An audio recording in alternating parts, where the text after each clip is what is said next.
Ouais, tomber du ciel, tomber du ciel. Akwea, tomber du ciel.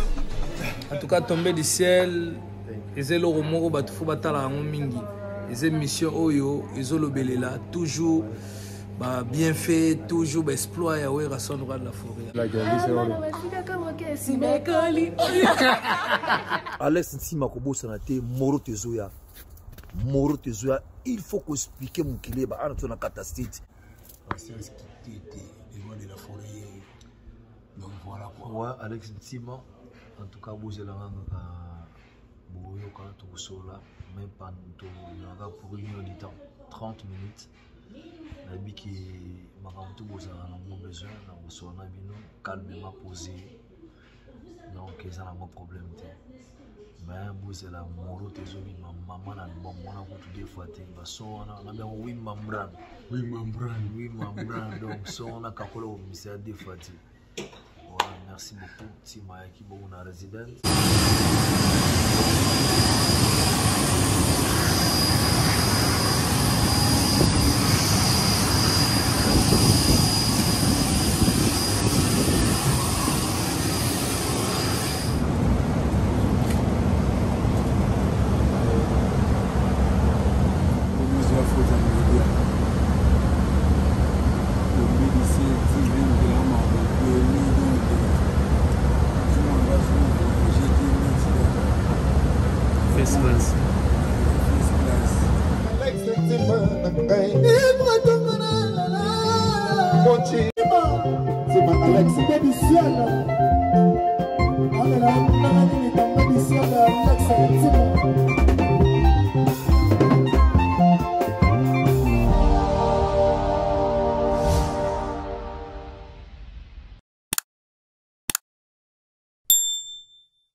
Bonjour, nous sommes la team Lily Decoration. Notre staff est basé aux États-Unis d'Amérique. Nous sommes là pour vous offrir nos meilleurs de nos services pour vos événements mémorables et inoubliables. Faites-nous confiance, nous sommes disponibles 7 jours sur 7. Merci.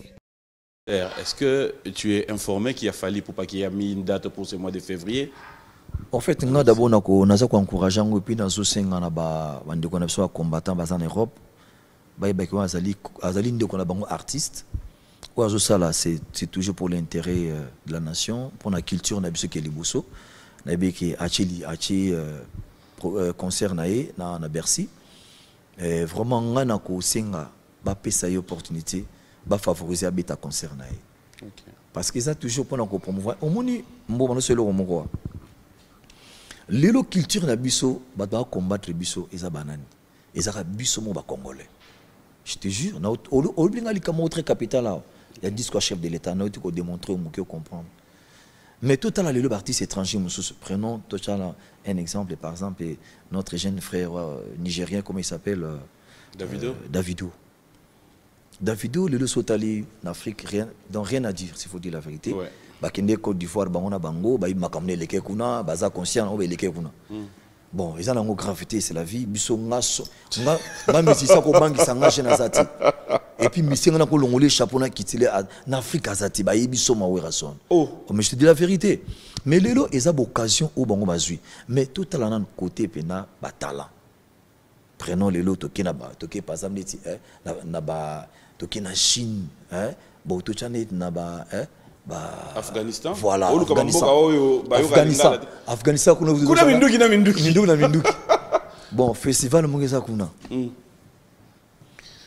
Babi bon festival on a bengi artiste congolais Morazala. Babengi pena Davido. N'évitez na coach na artiste congolais. Voilà, j'allais demander ça. J'allais demander pour Banda Boy après comment non on tient comme Moututé artiste congolais ni. Oh, comment Moututé par exemple? Non mais oui, tu as du mal aussi et on a regardé Lobano tout à l'heure. Tout mélanger ma cambouté. Mais je vais le dire tout à l'heure. Ouera. Toujours on a besoin d'Afghanistan. Mais tu sais qu'on peut bien t'utiliser aussi comme rassembleur. Il y a des musiciens congolais. Toujours on a sur l'Afghanistan. À t'entendre parler, à voir comment est-ce que tu es un artiste, on peut bien t'utiliser. Mais, je me pose la question, ceux qui sont au Sangisa Banderonion, ce artiste, est-ce que c'est un artiste? Ceux qui le battent parmi les artistes, en bon terme avec tous les artistes congolais, c'est moi. Non. Je te dis. Ah. Mais na bisangai. De la forêt, tu vas dans tu es yoga autant comme héritier. Na lobi. Au lobitaine, tout ça dans le plateau. Je suis clair avec toi. Moi, je ne mâche pas mes mots. Waouh. Au autant comme héritier dans le plateau. Mboma. Mboma nini. Dis-moi un peu. Est-ce que ngana zaboui akoli panani? Pardon? Héritier akoli panani. Et Panayo, bien sûr. Il y a combien d'héritiers dans le monde? Mais il y en a plein, nous parlons d'héritiers au Tanana. Tanana. Héritier, tant que tu as héritier, n'importe quel héritier, mais héritier, oh yoyebi, pour n'attendre comme on a eu. Mais ça ne coûte rien. Yep sangé logomo. Est-ce que Natinde Nazabo? Est-ce que vous avez un problème avec mission congolais? Héritier. Ou ceux qui ont un lobby ma bien mission congolais dans le plateau? Ou bien sous-estimé, bien ignoré mission? Non! Vous êtes ambassadeur de la paix, mon frère. Vous n'avez jamais na cause na ranki na mission congolais. Autant à combat faire.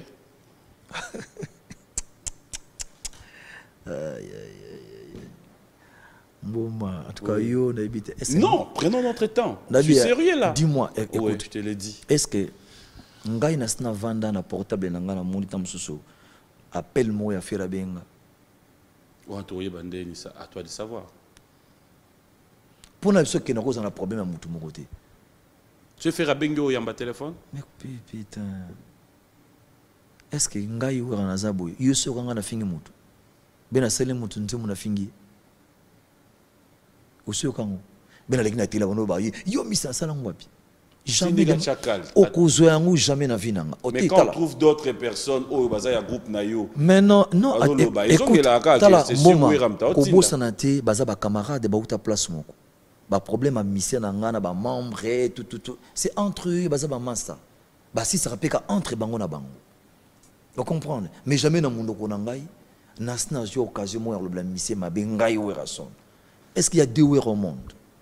Le ouïr est un nom propre, est un nom commun, est un nom propre. C'est-à-dire ouïr est un mot. Mboma zambo mangana za ouïr son. Si on a le lobby, c'est que c'est moi. Ngana le bilo comme côté. Dis-moi par exemple les lots. Mutumoka lobby makambia XY. Moussa répondre. Après que ba ranger ba mbali ba soli. Yanga problème zani. Yo kaninga imona le belayo. En fait au monde de moi je regrette. Batuming ba sala ka ba rare. Il y a grave. Le temps qui nous a créé polémique pour nous faire chier, non. On se perd le temps pour rien. On soit pour avancer. C'est mieux que tout ça, les locaux c'est plus sabatou. Que quand on a polémique, on a grave. Pour nous temps à combattre les musiciens et écouter les locaux mon côté. Ils peuvent venir chez toi mais aussi. Je te dis, mais comment? Frappe à la porte, on va les ouvrir. Naïf c'est clair. Ceux qui appellent mon kota, on a boy ben à 4 mon téléphone.